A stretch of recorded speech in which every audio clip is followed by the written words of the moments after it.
back to my channel, and here we are still working on these problems. We have answered question A, question B. Question A is for us to draw the given view. Question B is for us to draw the plan, which we have done. This is the given view, and this is how the plan should look, because the cone is a truncated oblique cone, and this is how the plan should look. So question C now says that we should draw surface development of the cone. So using TT as the seam, so this is point CT here. This is the cutting plane that has cut this part of the plane off. So what we need to do now is to produce the surface development, and the way I'm going to work out the surface development of this truncated part of the cone, some people they do find the true length, so there's nothing wrong with that. Okay, but as for me, so the longest length that we have here, so which is O to this point, so let me call this point, let me call it point A. So this is point A, and then let me call it this point, let me call it this point here, so let me call it point B. So the line OA, so it's also the true length, and each of these, they are the true length of the cone, though the lines are different. So but the first line that we have to use is to use OA. So it's for us to use OA. So what I'm saying is this: so for us to draw the surface development of the cone, so we are going to we'll come up a little bit here. Then I'm going to draw a horizontal line. So I will draw a horizontal line, so like this, from here to here, and this point here, so this point will be point O, so it will be point O here. So later we locate point A. So then what I'm going to do next is that I'm going to take my compass. I'm putting the pinpoint at this point O here, and I will take this distance, so OA. So take this distance OA with my compass, so like this. Okay, so taking this distance from here, from O to this point, then I will put the pinpoint on my compass here at point O, and I'm going to draw an arc. So the arc goes like this. So I'm trying to. Alright, so that is the arc. So this point now is now point okay, sorry.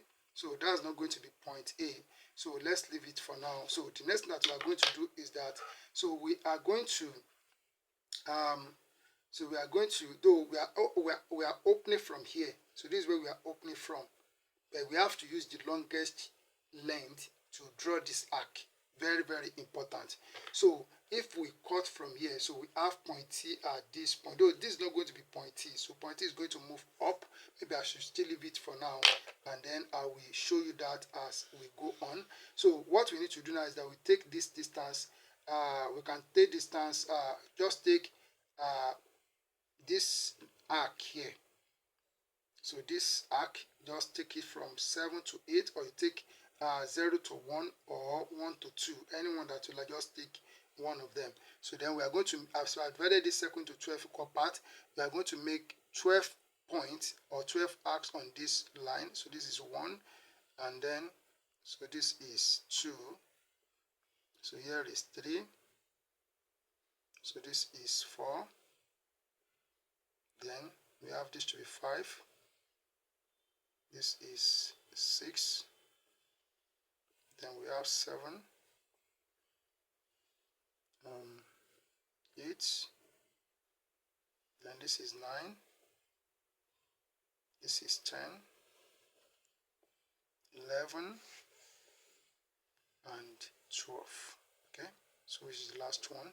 So each of these, so we are going to join them with point O. So that's what we are going to do right now. So I'll pause the video while I do that.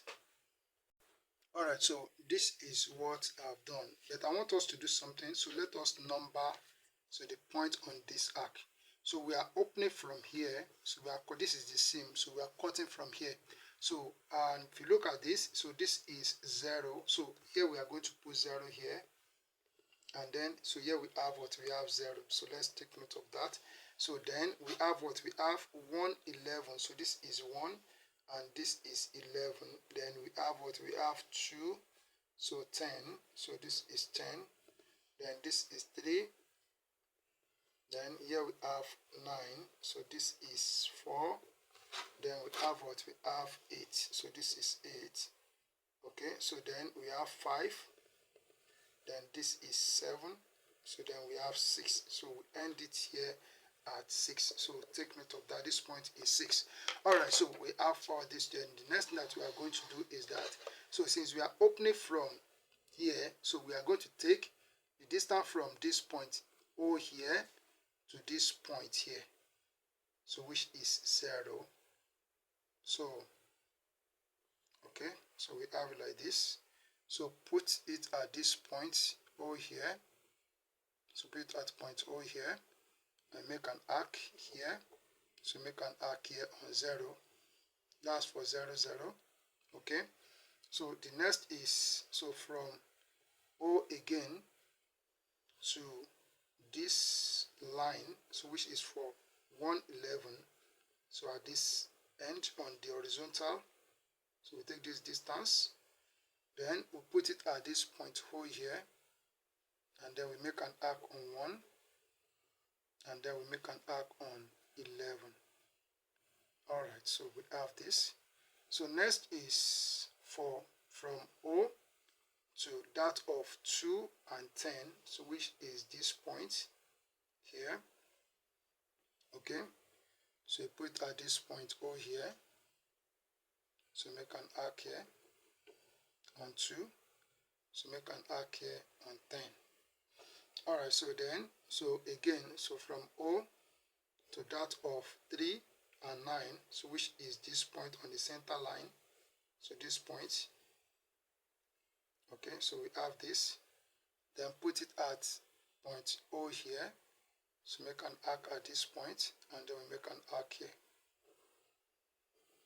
Alright, so then next is, so point O again to that of 4 and 8. The part is done, so manage it. Okay, so we have this, then put at this point here, so make an arc here and here. Okay, so then the next is O2, that of 5 and 7, so which is this point. Okay, then so we put it here, so make an arc on 5, make an arc on 7. So we don't have to do it for 6 because it's going to end here. So all these points that we have here, so let's take note of them, though we are not done. So but let's take note of these points that we have here. Okay, so this is point 6, so this is 5, this is 4, this is 3, 2, 1 and 0. Then this part that is cut off, so we also need to do the same. So we take a compass, so from this point O here, so from point O here to this point on the cutting plane. Okay, so we put it here and we make an arc. So this is for 0, 0. Alright, so I'm going to repeat the same thing for this on this cutting plane. So I'll pause the video while I do that. Alright, so as you can see, I've completed it. I obtained the points as we have down here, which we did together, and also obtained the points here. So I've joined them together with the use of French curve, and we have the seam here, TT, and also we have TT here. So this is the plan, this is the given view or front elevation of the oblique cone, and this is the surface development of the truncated part of the oblique cone. So this is how it should be done. It's as simple as I've done it here. All you need to do is to practice. When you practice this, you get it better and you know it better. Thank you and keep on practicing. God bless you.